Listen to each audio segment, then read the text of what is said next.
David, you're becoming something of a cult, I think it's called. I know.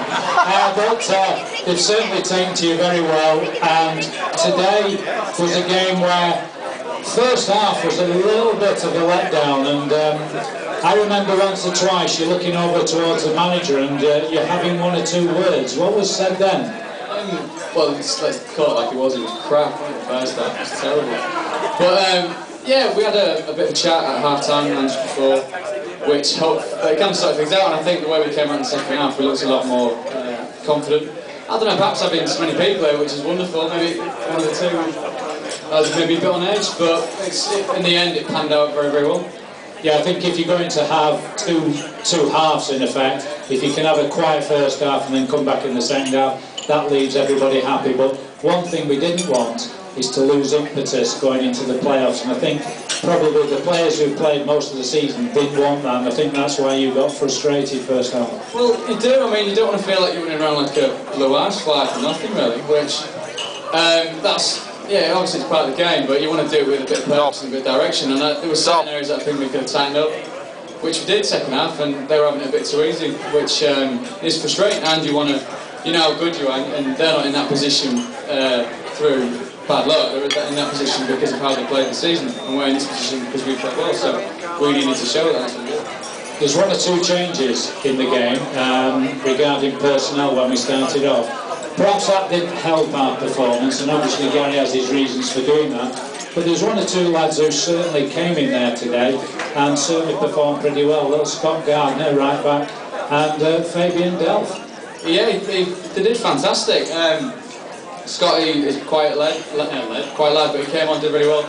No fear, very confident, and Fab, who I originally thought was French, until I sat next to him at the York game and said, "Where are you from?" And he went, "Bradford." And I went, "All right."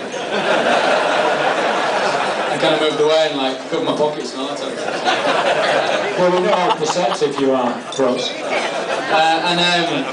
Yeah, but they've done very well. If you see me training, they're not shy kicking us and getting involved with the players and the nice fellas, which I think is the most important thing. And just looking at how the results have kind of panned out, we've got Carlisle obviously at home on Monday.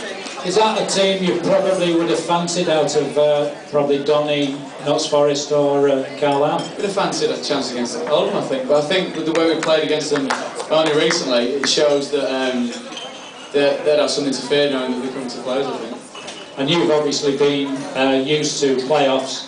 It's handy for experienced members or elder statesmen like yourself, Probs, to help these younger kids go through, which is a pressure pot, because out there with nearly 40,000, it is different. It is, but I got sent off after 15 minutes last year, so what can I say that's going to be of any benefit to doing that? No, but the experience, I quite missed that, you know. Well done, Cross, he does well. But I know what you mean, yeah. It's good, but it's a good mixture there. Like, if you look at the young lads that play today, obviously they've got no fear whatsoever. That's from a good football upbringing. And with the lads that are around them, I think we're pretty good at looking after each other. There's sometimes we're going to have disagreements and people get on your nerves, but that's just human nature, I think. But I think, yeah, there is a good, solid experience for the team to get through these players successfully. And the two goals today that won the game, I mean, they were fabulous goals for any arena. Fantastic goals. Brad took his very, very well. And Trez worked hard all afternoon. It was nice for him to get a goal. And what about the playoffs? Obviously there's one or two players who are out at the moment.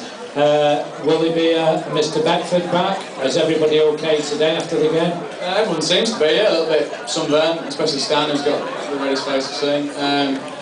That's the trainer, Stan Staunton. But everyone seems alright. I'm not too sure about Beck, should have to ask someone that knows what they're doing with that. But obviously after finishing in such style, we've had a great last couple of months. Everybody must be pretty confident for week Monday. Absolutely, yeah, it's been great. Just having a little walk around at the end and little things like that touch you. You're walking around and everyone looks absolutely fantastically ecstatic, and that's what it's all about. And it's been said so many times about thanking the fans for coming and spending your money and watching it. But it's a cliche, but it means the world to us for everyone to come and watch. And to see that top tier open today was fantastic. Just wondered where they've been all year, but Cameron, isn't it? He is a tight. He's got legal bills to pay on it, so. But yeah, no, and it does. You can't say enough how fantastic it is to see so many people watching us. And what about, he was a bit rabbity today, really. He had to go at the manager, and then he also had to go at the referee. I don't know whether you were saying you lost your hairband or something, but he called you over a few times. Well, it was because the second half, I was running through to track this fella who had a Mohican of all ridiculous haircuts. And he like grabbed me and threw me on the ground by my hair. And that's happened to me since I was about 8, I think, or 7 or 8. And I just completely lost my head. And because the linesman saw it, and I said, well, excuse me, Mr. Linesman, did you not see that young man put my hair? And no, and then I lost my hairband, of course, and you can't say to a ref, I've lost my hairband, I can't say it. So I found it in the end, but I was like, casually looking around, got it on that. And yeah, so I thought I'd get my point across. But obviously, refs are always right, so I get my right shit. So today you was shameless. I mean, tell everybody about how this is coming up. You know, this Frank, is it Frank Gallagher or something? No, it's when I've got a bit more. I normally shave on the match day because you want to look nice and presentable. What happened then? I missed matches ran out. Absolutely. No, but it's a bit fun, isn't it? It was actually my dad, he was trying to, because he watches like Coronation Street and Emmerdale, even though he says he doesn't. And he said, you look like geezer off that show about like promiscuous stuff and the drugs and all that. I don't know, Frank Gallagher, there you go. Brilliant dad. He's actually the spitting image of Des Lynam, which is running in the family. So, well, we're looking forward to the White Street coming very shortly anyway, Prots, but, well, you know, the deadline, sorry. Anyway, delighted. There's your man of the match. Best of luck.